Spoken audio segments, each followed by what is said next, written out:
बिस्मिल्लाहिर्रहमानिर्रहीम। अस्सलाम वालेकुम। आप देख रहे हैं विलेज लाइफ जीके। मैं खैरियत से हूँ और उम्मीद करती हूँ कि अल्लाह ताला के फज़ल व करम से आप सब भी बिल्कुल खैरियत से होंगे। अभी मैंने बनाया है जी नाश्ता, और आज नाश्ते में मैंने बनाए हैं आलू और अंडे, और बहुत ही डिफरेंट किस्म के मैंने आलू अंडे बनाए हैं। इसकी रेसिपी इंशाल्लाह मैं जल्दी आपके साथ शेयर करूँगी। अभी तक जिसने विलेज लाइफ जीके को ज्वाइन नहीं किया, पहले जल्दी से सब्सक्राइब करें और हमारी यूट्यूब फैमिली का हिस्सा बने। आइए जी, आज चलते हैं रायविंड, और मैं और रईस हम दोनों माँ बेटा जा रहे हैं जी आज रायविंड। मैंने जल्दी नाश्ता बनाया है, और नाश्ता बनाने के बाद मैंने इसको कहा है कि आप आओ मेरे साथ, क्योंकि आज इसकी छुट्टी थी, स्कूल से ऑफ है इसको। तो मैंने थोड़ी सी करनी थी समर शॉपिंग, और थोड़ी सी मैंने करनी थी विंटर शॉपिंग। आप भी हैरान होंगे कि ये कौन सी शॉपिंग है जो दोनों मौसमों की करनी है, क्योंकि अब तो सर्दी आ गई है। और समर शॉपिंग क्यों है जी, मैं गर्मियों की शॉपिंग इसलिए मैंने करनी है क्योंकि आजकल थोड़ा सा ऑफ़ लगा हुआ है कुछ ब्रांड्स पे, और सस्ते कपड़े मिल जाते हैं। और यही जी हम औरतों की अक्लमंदी यही होती है कि हमने कपड़े तो सर्दियों में भी बनाने हैं, गर्मियों में भी बनाने हैं। तो क्यों ना, जब सेल लगी हो, थोड़ा ऑफ़ हो, तो बचत मिल रही हो, तो क्यों नहीं लेनी चाहिए, बचत करनी चाहिए ना। ये हम औरतें बड़ी अक्लमंद हैं, हम कहती हैं कि ब्रांड से भी सूट लें और महंगे भी ज़्यादा ना हों, उनकी कीमत भी कम हो। तो फिर सबसे अच्छा जो ऑप्शन है ना, वो सेल का होता है। जब सेल लगी हो, ऑफ़ हो, फिर 2-4 सूट लेके रख लें, और जहाँ आपने 3 सूट बनाने हैं ना, वहाँ आपके 6 सूट बन जाएंगे। जहाँ आपने 2 बनाने हैं, वहाँ आपके 3 सूट बन जाएंगे। मतलब कुछ ब्रांड पे 50% ऑफ चल रहा है, कुछ पे 40% चल रहा है, और कुछ ब्रांड पे 60% भी कर दिया है। क्योंकि अब सर्दी माशाल्लाह जी अल्हम्दुलिल्लाह बड़ी मुश्किलों से ना सर्दी की जो आमद है ना, वो शुरू हो गई है।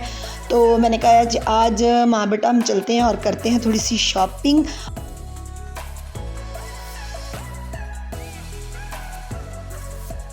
यहाँ हम पहुँचे तो फाटक बंद था। फिर हम लोगों ने यहाँ पे थोड़ी सी, मैंने कहा चलें जी जल्दी से वीडियो बना लेती हूँ। जब फाटक खुलता है ना, तो एकदम लोग सब ऐसे हल्ला बोल देते हैं, गाड़ियों वाले, साइकिलों वाले, मोटरसाइकिलों वाले, चाहे किसी में कुछ लग जाए उन्हें कोई परवाह नहीं होती। ऐसे होता है जैसे 1 मिनट लेट हो गए ना तो पता नहीं क्या हो जाएगा। चाहे फाटक खुलने के बाद यहाँ किसी से लड़ाई झगड़ा हो जाए, कुछ भी हो जाए, उन्होंने यहाँ से जल्दी से गुजरना है। आगे जाके चाहे वो 10 मिनट 15 मिनट वहाँ उनका टाइम लग जाए, उन्हें कोई टेंशन नहीं, कोई परवाह नहीं, लेकिन अपनी जान की हिफाजत नहीं करनी, सुकून से फाटक नहीं कर पास वो क्या कहते हैं कि वहाँ सुकून से फाटक पे इंतज़ार नहीं करना, उसको सुकून से पार नहीं करना। इन्होंने इस शॉप पे मुझे थोड़ा सा काम था, तो हमें ना तकरीबन 10 मिनट यहाँ लग गए थे। तो ऐसे ही मैंने कहा चलें जी अब टाइम पास करते हैं, वीडियो बना लेते हैं। मैं और रईस आपस में गपशप लगा रहे थे, और साथ में इसकी बना रही थी वीडियो। और देखे कभी कोई चीज़ उठा के कहता था ये ऐसे क्यों है, ये वैसे क्यों है, इसको ऐसे क्या है, वैसे क्या है। मैंने कहा तुम्हें अगर ज़्यादा शौक़ ना, तो तुम्हें मैं इसी शॉप पे छोड़ जाती हूँ, तुम भी आगे सेलमैन बन जाओ। तो हम लोगों ने कुछ कपड़ों की शॉपिंग की है। शॉपिंग इंशाल्लाह मैं नेक्स्ट वीडियो में आपको दिखाऊंगी कि मैंने क्या क्या ख़रीदा। और तकरीबन पूरा दिन हमारा ना बाज़ार में ही गुज़रा था। मुझे ये था कि मैं रोज़ बाज़ार नहीं मेरे से आया जाता, मुझे बहुत मुश्किल लगता है डेली बाज़ार आना। तो मुझे ये था कि हम लोग ना ज़रा पुरसुकून से होके ना, आज चाहे टाइम भी लग जाए, सारी शॉपिंग करके ही घर जाएंगे। अब हम इतना थक गए थे और मुझे प्यास भी बहुत लगी हुई थी। तो हालांकि सर्दी का मौसम शुरू हो गया है, धूप भी आज नहीं थी, उसके बावजूद भी ना शायद चलने की वजह से और मुझे बहुत घबराहट और गर्मी लग रही थी। फिर मैंने कहा कि चलो जी मौसमी का फ़्रेश जूस पीते हैं। और यहाँ हम माँ बेटा आ गए थे, फ़्रेश जूस पिया। मैं तो अपना जूस पी चुकी थी, रही सभी उसको मिक्स करके और बस तमाशे ही कर रहा था। और साथ में इसके लिया था फ्रूट सैलेड। तो मुझे कहता है कि मम्मा जी आप भी टेस्ट कर लें। और मैं आजकल ना ये क्रीम चाट और फ्रूट चाट वगैरह ना थोड़ा सा मैंने हाथ थोला रखा हुआ है, मैं नहीं खा रही हूँ। तो मैंने कहा चलें जी, अब तुम इतना इसरार कर रहे हो तो तुम्हारे बार बार इसरार पे ना मैं एक आधा चम्मच लगा लेती हूँ।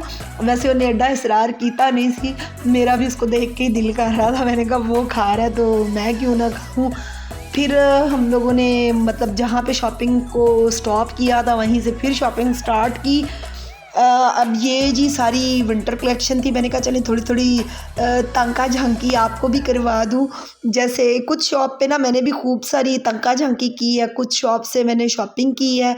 तो ये बोनांजा सतरंगी है और इनकी विंटर कलेक्शन जो है ना वो काफ़ी अच्छी मुझे लग रही थी। तो मैंने कहा चलें जी अच्छी लग रही है तो फिर आपको भी थोड़ी थोड़ी दिखा देते हैं कि यहाँ पे आजकल क्या हालात हैं। और ये इनकी बेडशीट्स थी, मतलब अभी रिज़नेबल प्राइस है। इनकी जो समर कलेक्शन है ना उस पर भी ऑफ़ लगा हुआ था और जो विंटर कलेक्शन है ना उस पर अभी प्राइस इतने अप नहीं है, लेकिन लग रहा है कि जैसे जैसे सर्दी ज़्यादा आएगी ना वही जो सूट 1800 का, 1700 का, 2200 का है वो 3000 का, 3200 का इस तरह हो जाएगा। जिस तरह सब्जियों की, फलों की कीमतों में बड़ा इजाफा हुआ है ना, तो इन्होंने हर चीज़ में ही इजाफा कर दिया है।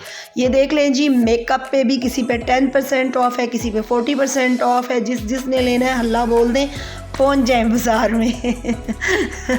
चाहे मैनू तुसी सारे कहो क्या कि ऐ सानू क्यों फोर्स कर रही है बाज़ार जान दा। चलो जी मैंने भी शॉपिंग कर ली, अब आप भी चले जाएं बाज़ार और कर लें शॉपिंग। क्योंकि हम औरतों का ना बस यही मसला होता है कि हम लोग आ जाके बाज़ार ना जाएं तो हमें सुकून नहीं आता। 8-10 दिन बाद हमारी कोशिश होती है कि हमारा बाज़ार चक्कर लग जाए, फिर हमें थोड़ा सा सुकून होता है। अब मैं बिल्कुल थक हार के घर आ गई थी और घर आई हूँ तो ये जो मैं आपको दिखा रही थी ना, मेरे आने से पहले रज़ा ये प्लेट साफ़ कर चुका था फ़िश की। बुखारी साहब रात को कसूर से लाए थे मछली और तब हम लोग खाना खा चुके थे तो मैंने फिर ऐसे ही रख दिया। मैंने कहा अब सुबह मुझे बाज़ार जाना है तो मुझे ये कि दोपहर का चलें जी, ये भी एक बड़ा काम होता है कि या तो खाना बना के बाज़ार जाओ, आके तो बाज़ार से बिल्कुल भी हिम्मत नहीं होती कि कोई भी काम करें। जिस दिन बाज़ार जाना होता है ना उस दिन स्पेशली ये होता है कि आज खाना बना के सारा काम करके फिर बाज़ार जाएं। तो मैंने आते ही जल्दी से इसको ओवन में रखा है फ़िश को। कुछ रज़ा ने और मेरी बेटी ने खाना खा लिया है, लेकिन मैंने कहा कि चलें जी आ जाएं आप, हम लोग फिर भी आपको देखो सुला मार रहे हैं कि आ जाएं हमारे साथ बैठ के खाएं। अब मैंने जो फ़िश पड़ी हुई थी उसको गर्म किया, साथ में रायता, सलाद और कल मैंने सब्ज़ी बनाई थी मिक्स सब्ज़ी, आलू, गोभी, मटर, गाजर। ये भी मुझे बहुत अच्छी लगती है सर्दियों में ना, यही आ जा के सब्ज़ियाँ या इनको अलग अलग पका लो या इन सारी सब्ज़ियों को जी इकट्ठा कर दो। फिर वो आलू मटर होते हैं, आलू गोभी होती है, आलू गाजर होती है, फिर नहीं तो इन सब को मिक्स कर दो और एक हांडी पका लो। बस सर्दियों में सब्ज़ियों के हालात कुछ इसी तरह के होते हैं। एक दो ही सब्ज़ियाँ हैं जो बस थोड़ी सी डिफरेंट होती हैं। ये अब हमने लगा लिया है खाना और थक मैं इतनी ज़्यादा गई थी कि आज मेरा वॉइस ओवर करने का भी बिल्कुल दिल नहीं कर रहा था, लेकिन मैंने कहा नहीं जी जल्दी से वॉइस ओवर कर देती हूँ। फिर मेरी वीडियो प्रॉपर जो है ना वो नहीं अपलोड होती हैं और फिर मेरा बेटा मुझे डांटता है कि मम्मा आप वीडियो पे काम नहीं करती हो, आप वीडियो को छोड़ देती हो, आप घर के कामों में ज़्यादा दिलचस्पी लेती हो। मैंने कहा नहीं जी आज मैं ना वॉइस ओवर करके ही लेटूंगी। और ये देखें साथ साथ हम लोग खाना खा रहे थे, साथ साथ थोड़ी हल्की फुल्की मौज मस्ती भी साथ साथ चल रही थी और मछली बहुत ही मज़े की थी। कसूर की ना मछली मुझे बहुत अच्छी लगती है। यहाँ पे कोटरादा किशन या रायवन भी अच्छी होती है, लेकिन कसूर की जो मछली है ना उसका टेस्ट बहुत अच्छा होता है। एक दिन बुखारी साहब शायद किलो मछली लाए थे, आधा किलो के 2 पीस थे। मैं एक पीस पूरा खा गई और मैंने इनसे पूछा कि ये मछली है कितनी, उन्होंने कहा किलो। मैंने कहा है, मैं आधा किलो मछली खा गई, मुझे यकीन ही नहीं हुआ कि मैंने वो आधा किलो का एक पूरा पीस खा लिया, यानी इतनी टेस्टी थी। जब खुद फ़िश बनाए ना तो उनके पीस ज़्यादा बड़े नहीं होते, हम लोग छोटे रखते हैं, तो इसलिए उसकी क्वांटिटी का तो अंदाज़ा ही नहीं होता कि हमने कितनी खाई है और कितनी नहीं खाई। ये कुछ चीज़ें लेके आए थे कारी साहब, तो मैंने कहा चलें जी अब रात तो हो गई है, इनको भी समेट लूँ। पहले मैंने कहा कि सुबह उठाऊँगी, फिर मैंने कहा नहीं मैं देख तो लूँ कि क्या क्या चीज़ें हैं। और अच्छा हुआ जब मैंने इनको देख लिया, तो फिर इनके अंदर ना वो पिज़्ज़े भी थे 2। मैंने कहा अल्लाह मैं ऐसे ही रख देती तो रात बच्चे या मैं पिज़्ज़ा खाए बगैर ही सो जाते। उफ़ नींद कहाँ आनी थी। मजाक कर रही हूँ कि बस पहले मैंने सोचा कि सारा कुछ ना मतलब वो बिस्किट निम्को, मुझे डब्बों से आइडिया नहीं था, मुझे लग रहा था कि बिस्किट निम्को वगैरह होंगे। फिर मैंने कहा नहीं चलो उठूँ, हिम्मत करके देख ही लूँ कि क्या क्या है। देखा तो उसके अंदर 2 पिज़्ज़े थे। फिर मैंने एक पिज़्ज़े को गर्म किया। बच्चे मेरे जिस टाइम सो चुके हैं सारे, फिर मैंने उनको जगाया, रज़ा को भी जगाया, लेकिन रज़ा तो नहीं उठा, उसको नींद बहुत प्यारी है, वो बिल्कुल नहीं उठता। और मैंने और मेरी बेटी ने और रईस ने, हम तीनों ने मिलके एक एक स्लाइस लिया और आई थिंक रईस ने 2 ले लिए थे, एक बच गया था। तो फिर मैंने कहा चले जी आप रईस ले लें। एक को मैंने रख दिया, मैंने कहा वो सुबह उठेगा ना, रज़ा उसकी आदत है रात को वो जल्दी सो जाता है, फिर सुबह उठ के ना ढूंढता है कि क्या इधर है क्या उधर है, डब्बे क्या है, इन डब्बों में इन्होंने रात क्या खाया क्या पिया है। तो एक फिर मैंने ना उसके लिए रख दिया था।